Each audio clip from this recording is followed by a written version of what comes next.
We're here to make a new type of news.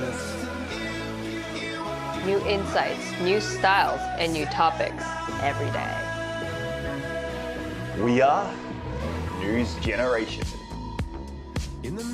Making news just for you. It's October 12th here in Seoul. I'm Shin, and this is News Generation, where we make the news at Arirang's very own open studio. Every morning, we'll discuss the top issues and latest current affairs affecting people in their 20s and 30s. Joining me in the studio is Nal Song. Greetings. Greetings. And Walter Lee. It's good to be here. All right, we'll be explaining why these two are acting like this a bit later, but both are here to speak on behalf of people in their 20s and 30s. Let's start with our news feed, which covers different hashtags and news items that have been trending on social media over the past 24 hours. Now, if you're a big fan of king crabs, now might be the best time to have them. According to a seafood distribution website, the average price of Russian red king crab on Tuesday was around $55 per kilo. Prices have dropped by 41.3% compared to 3 months ago. Experts believe that the sharp drop in prices is attributed to the increase in supply since Russia has been turning to its Asian trading partners since it hasn't been able to export crab to the US or Europe following their war against Ukraine. And Google has been trying to implement passkeys. From Tuesday, users could log into their accounts faster and in a more secure way without passwords. Instead, they could use passkeys that utilize a PIN, face, or fingerprint authentication. This makes Google the first to make passkeys the default login standard in the industry.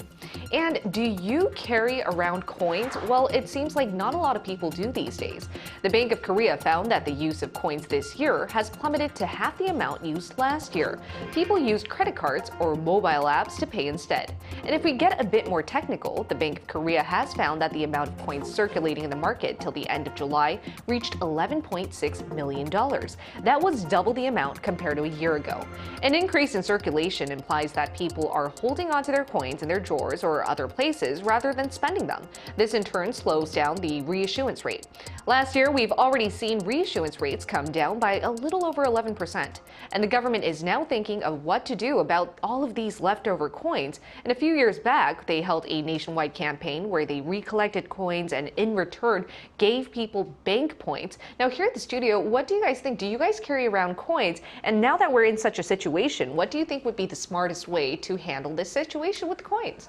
Well, I would say maybe for the coin collectors out there who are lovely people, then maybe they have something to collect more now. However, yes, I haven't touched a coin in ages. I just use my card and a little too much, might I say. But even notes, I think, these days are becoming obsolete as well. Just, money that we carry around. But what can we do about it? Well, you could give it to me, I guess. I wouldn't mind. But maybe we could cash it in, get our money back and give it to some fantastic artist who maybe build something nice with it. I don't know. It's really hard to say what we could do with it, but I'm sure we will recycle it in some way. Or give it to coin collectors out there. Give it to coin collectors. I know some really nice ones out there. Shout out to coin collecting. I think it's a great hobby, guys. But anyways, Nell, what about you? Walter was saying that he hasn't touched a coin in ages, but I haven't really touched cash for months at a time. So I really feel like they should melt it and make something with it. Maybe make a statue or donate it to the museum and then melt it and then use something else. I don't know, but possibilities are limitless. Both of you guys are pointing it to creativity and artistic masterpieces that we could see with coins. And speaking of that, that's quite relevant to our discussion topic. So let's head into our discussion topic of the day now. Now that the weather is getting breezier and we're enjoying autumn, can't you tell that all of our wardrobes have changed a bit? And that's what we're going to be talking about, the latest fashion trends our generation seem to love. From early 2000s to streetwear, from preppy to an old money look. The younger generation in Korea is pushing boundaries when it comes to style and self-expression. They're even making up new terms to define their fashion style. If you're trying to jump on the fashion trend in Korea, remember these two words, Grungecore and Oldmoneylook. Two fashion keywords to remember, Grungecore and old money. For this occasion, our panelists have dressed accordingly, and they'll soon tell us what look they're going for. Before that, let's talk about how interested you two are in fashion, starting with you, Walter. Well, though it may look like I am into my fashion, I'm really not. To be honest with you, I'm into simple man's fashion because I'm the simple guy of today. And I mean that in every way you can imagine. So I like clothes with no logos, I don't like very loud patterns or very bright colors. Very plain, very basic, very boring. I try not to get too much into the dad fashion, but this is kind of dad fashion, I guess. I do keep an eye on male fashion, but I don't really get around to buying it because, yes, keeping up with fashion is very expensive. It is very expensive. Nell, what about you? How interested are you in fashion? You know, I actually used to dress a little more emo back in the 2000s. And nowadays, believe it or not, if you're watching for the first time, I like simpler things. I don't look like this every day. I do take notes of like what's the newest trending fit and what kind of style is in fashion, but I don't go really full into trends because I feel like it's not really sustainable. I have to keep buying new items, so I try to go for simpler things that I can mix and match and maybe kind of clip it in certain places to make a different fit of the look. But yeah, this is a very special occasion. It is a special occasion, but for any of our regular viewers out there, you might have noticed Niall always pulls off really good styles on the show. Like, she changes her wardrobe frequently, which is why I think you have one of the most knowledgeable things about fashion here. So could you tell us what the keyword or concept is behind this season's fashion trend? So I'm not an expert, but from what I can tell, a lot of, people accentuate their waists, longer skirts and the bigger fitting suits, the all black look, kind of the chic look, or even red, the bright red. And as you can see, what I did with my eyes, kind of the smoky eyes are back. Their usage of ties like Yeun's doing right now, like ties going into fashion. That's just kind of what I've been observing. Yeah, and as we're seeing in the video, I think a lot of people are wearing high waist as well, and the colors are getting vivid. But then, as we mentioned in our introductory video, looks by the name Grungecore and old money seem to be especially resonating with our generation. And you guys have tried which looks out, like these Grungecore and old money. I think our viewers can know which one is which. But Walter, tell us which look you went out for. Yeah, so today I've gone for the old money look. Look. Old money look, but old man as well. I would say the cheap version of the old money style, as like usually those people keep up to date with what, and as you can see, that lovely man in the picture there has gone for a very Ralph Lauren look. Anyway, it's a combination of luxury and rustic. I was saying before that I'm really not a fan of this style, to be honest with you, but I have all the clothes to create the style, which is saying a lot about me. But all you need for this beautiful attire, if you would like to look as silly as I do, is a nice button-up shirt, a pair of slacks, a sweater that you're not going to wear because you decided to put it around your neck and it doesn't help. But there are many variations like polo shirts as well, jackets, sweaters, etc.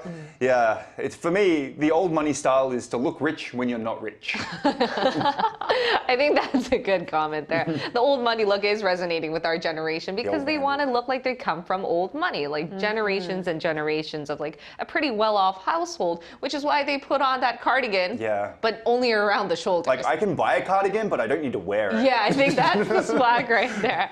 Now, and that means, Nell, you're pulling off a grungecore look, so tell us how to do it. So I guess it's the opposite of what Walter was saying. You want to look like you have a lot of money, but for me, I look like I don't have a lot of money, but that's not the focus. Grunge actually is a genre of rock, so a lot of this style kind of incorporates alternative and, almost goth, but with flannels, a lot of, I don't know if you guys can tell, there's a lot of rips. If you look at the screen, it's, plaid and, I love your facial expression there. It needs to be topped off with that attitude, really, but kind of the black stockings, bonus points if they're ripped, and darker nail colors and smoky eye makeup and the combat boots. And I don't know if you guys can tell, I have a lot of tears and rips in my sweater right now, and I was going for that. And it's not just something that happened over time, but well, you pulled it off amazing as usual. Thank you. I love your grungecore look. And guys, I'm actually pulling off my own look as well. What did you go for? Look? So I know it's not as like the company drunk man. They were saying that I look like a 부장님, which in like English is like a superior boss right after a company get together, but that's not the look I'm going for. I'm going for the preppy look. It wasn't the boss having too many drinks. I feel that there's a very distinct line, the invisible line between me and Walter and Yeun. Because prep look, I feel like is the baby of the old money look. You The know, younger it's the version. Younger rich kid goes to preparatory school look. Exactly. That's exactly the look I was trying to go for. Like, you know, imagine myself going to boarding school in the UK wearing a tie. But I think in order to make my look even better, I could have had a vest on. Yeah. But, Or well, you You could have maybe- edge because it's not fully tucked in tie. You have- Exactly. That was my little flair. Oh, okay. But Yes. see, all the three of us here in the studio, we're trying to show you guys what the trending fashion trends are. But to find out more about how these looks started trending and whether we're actually pulling it off well, we're going to include a fashion expert in our talks right after this.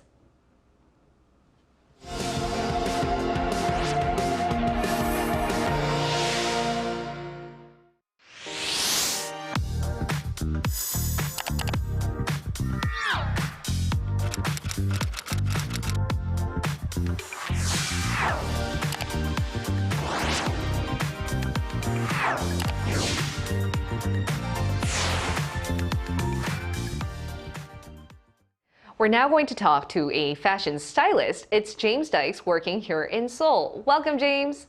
Hello. Thank you so much. Thank you for having me, guys.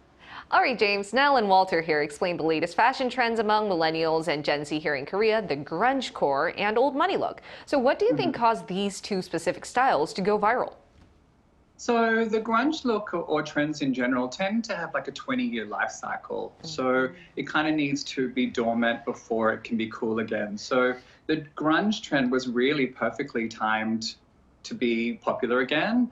And I guess the old money trend really started coming from during COVID, everyone was buying like excessive logos and it was kind of really extravagant fashion. So after COVID, we were kind of ready for a refresh, which was perfect timing for the old money look. And as a fashion stylist, I'm kind of nervous to ask him this now. Could you kind of rate our looks and just keep in mind you only see the top half of us, our entire outfit. How do we pull it off? Any room for improvement for the different looks that we have? I think everyone did really well. I think I was happy to hear that you guys discussed the difference between preppy and old money. There is like a very slight distinction. It gets a little bit confusing, but you definitely explained it so well. I think if anything, Walter could, instead of more blue tones, it could be more like bones, bis, caramel kind of coloring tends to also be popular in the old money look, but I think he did an amazing job. And I also think now it's literally perfect. The grunge knit is like the #1 thing to buy from the grunge trend. I actually just spoke about it on social media, and it's the one thing that is kind of the key or statement item that people are buying from that aesthetic or from the grunge trend. Amazing. Yeah, that's did good. it. I mean, like you said, Niall, that you know, they can't see from the waist down because that's good because I'm not wearing any pants. So as a fashion stylist, any tips you'd like to give us and our viewers on how to better dress for this autumn coming up? Of course, of course. I think with anything with your wardrobe, it's always best to kind of create a capsule wardrobe. We want to have these really great pieces that we can kind of build off because as you guys was discussing before, being fashionable is really expensive and it's hard to always keep up with the most kind of fashionable trends. But I would always say if you can have like a core kind of capsule wardrobe that's kind of a great coat, a really good black knit, simple black suiting trousers for both male and female, and then like a classic boot for a guy or a brogue for a girl, you really have that core kind of wardrobe essentials. And from there, you can kind of have a little bit more fun and maybe buy like that red jumper or something that's a little bit more fashionable that you kind of got the bases covered and you'll be always stylish this way. Yes. We'll try that out. And James, I have one last question for you. You're a fashion course. stylist, right? So what does Yes. fashion mean to you and why do you think our generation is trying to be really creative about it?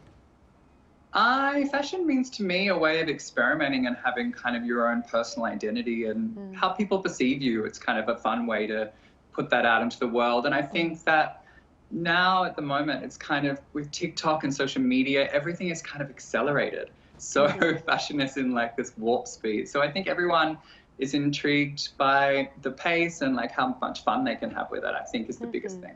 I think that really sums up what our generation is made of. We really like experimenting. Self-expression can come in many forms, whether it be old money look right there, or grungecore look, or preppy look. Thank you so much, James. It was a pleasure talking to you Thank you so much for having me. Thank you. Bye, Hey, guys. James. Bye. Now we're going to ask our viewers if they also follow trends, especially like fashion trends. And here's what 3 of them had to say. Take a look at the screen to find out. Let's start with Jamuo. Jamuo said, fashion fades, only style remains the same. And that's a quote by Coco Chanel. Waldo Isware said, I do buy clothes regularly, but I go for what I like, not what's in style. Hannah Hirano said, with a keen eye for fashion, I update my walk-in closet seasonally with a few new pieces that are true to my personal aesthetic. I'm a fashionista. Love that. Awesome. So all of our 3 viewers seem to be quite interested in fashion. And before I let you 2 guys go, I think I would like to talk about trends now. Fashion trends seem to come and go. I recall when I look at my mom's wardrobe, there's so many cute outfits that she used to wear as a college student that seems to be now trending. Well, for me, none of my dad's clothes were cool because he would just have like, you know, work outfits and just old t-shirts. So I couldn't really take anything from his, you know, his wardrobe. I mean, maybe my mum has some good like blouses that a man could wear, but to be honest with you, I'm also a lot larger than they are. So Yeah. you're very lucky to have the option of wearing what your mother can, you know, Yeah. can wear. But I know that one of our other panelists as well, she's an older, her mother, sorry, is an older model. Ooh. And so they have New Grey, I believe it's called here in Korea. And she often is very stylish. And Love then that. sometimes our panelist does wear what her mother wears. That's really So, nice. yeah, so maybe like the old, like, stuff, maybe the older generation are actually setting the trend these days rather than the younger ones. Exactly, that's what I wanted to mention. Here on NewsGen, we often and frequently talk about like what our generation is all about, but I think today's topic in particular can find the common ground. Because fashion trends go around, we seem to have a lot of commonalities with the older generation. Do you think fashion trends come and go? I mean, absolutely. But what was so interesting was that James was talking about how they have a lifespan. And you know how we talk about it comes back every 10 years, but he was talking about the grungecore look and how the lifespan, it was like 20 years. So it was about time. And I never knew that it left in the first place. But I guess it's kind of fun to see like how long it takes for people to kind of crave that look again, you know? So I'm kind of excited that this is back, but we do definitely live in a generation where, you know, diversity is really embraced. There's not just, you know, grungecore and old money, but this year we had, you know, the hit Barbie movie where Barbie-core became this big thing and everybody's dressing in hot pink and ballet-core, which is, you know, basically ballet. So the word core is coming from the word hardcore, and they just put it into the different fashion styles. And so I love seeing so many different styles in the streets. So that basically means you can wear that when you're 50. Yeah, exactly. Yeah, so just don't throw it 20 away. years Don't later. throw away those clothes. Don't be one of those, what do when they I'm call it? 50, yeah. You have it in your hand then, and it doesn't bring joy to you, then you should throw it away. You're Just never- leave it for another yeah. 20 years. Yeah, exactly. And I would like to take note of how the Korean streets these days, they seem to be filled with fashionistas. Like you mentioned that there's so many different looks trending, and it must be in other parts of the world as well. But whenever I talk to my foreigner friends, they're like, Koreans are so stylish. They seem to be very keen on fashion trends. That's actually a very good point, because when I lived in Australia, my style was very thin singlet tops and very short shorts and flip-flops. Are you serious? I am 100% serious. But I think that also has to do with the seasons, because South Korea has like 4 distinct seasons. That's why we can have more fun with like our attire. Australia does as well, but we still wear flip-flops in the winter. I mean, we just wear socks with them. That's how stylish we are as a people. Like, I'm serious. That's something that we used to do and Yeah. probably still do because we're not stylish. No. Though our fashion stylist was from Australia. Exactly. So, you know, but for me, my style completely changed from when I went from Australia to Korea, because yes, everyone was very interested in their looks. Everyone wanted to look presentable. Most people anyway. But in Australia, man, you're lucky to see people with shirts on sometimes. But that's a really good point. I think the socio-cultural background that we're from really requires us to be fully like dressed and ready to look presentable out on the streets. I think that's why a lot of people, especially foreigners, once they come in Korea, they ask, where are people always finding these good clothes and how are they looking so nice? But I want to talk about Walter's side of how Australia Australians dress, there's something that's Australians that's very in trend. What is it? Starting last fall and winter are UGG boots. They also true. came back. I guess Walter doesn't like them. Well, that's the thing. When I was in Australia, this is a long way, this is 10 years ago now, UGG boots were things that you wore inside, but then when I came to Korea, they were like outside shoes. So I was Yeah. like, what's happening there? But they're so warm, and I mean, it's supposed to be kind of ugly and kind of chunky, but I love them because they keep my feet warm, and there's so many different varieties of them. I just got a new one. I'm ready for winter. That's nice. Yeah, and so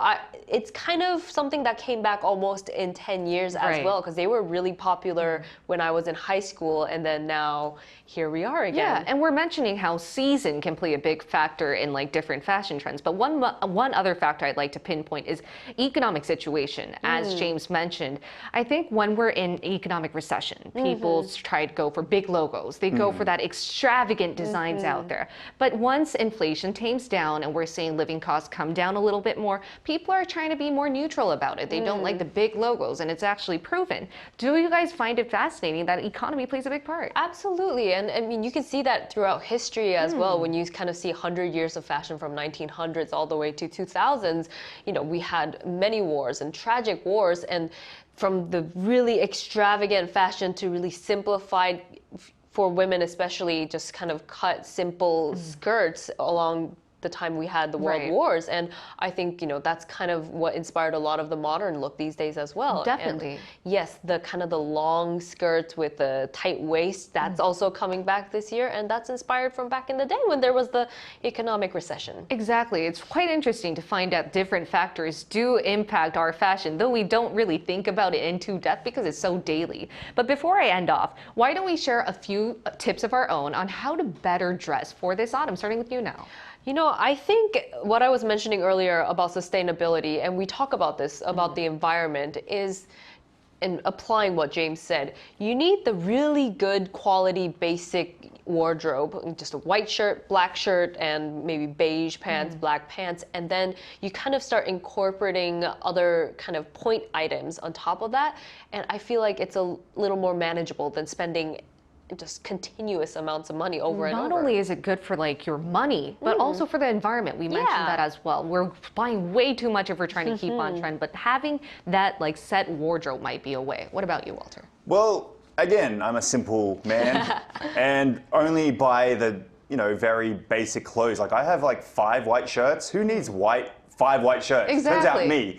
But like for me, autumn is hoodie season and I'm a big hoodie fan. Yes. So I got my no logo hoodies ready. The oversize is also something that is now in fashion as well. Yeah. When I was a bit younger, it was like kind of just fitted or so it was- Right.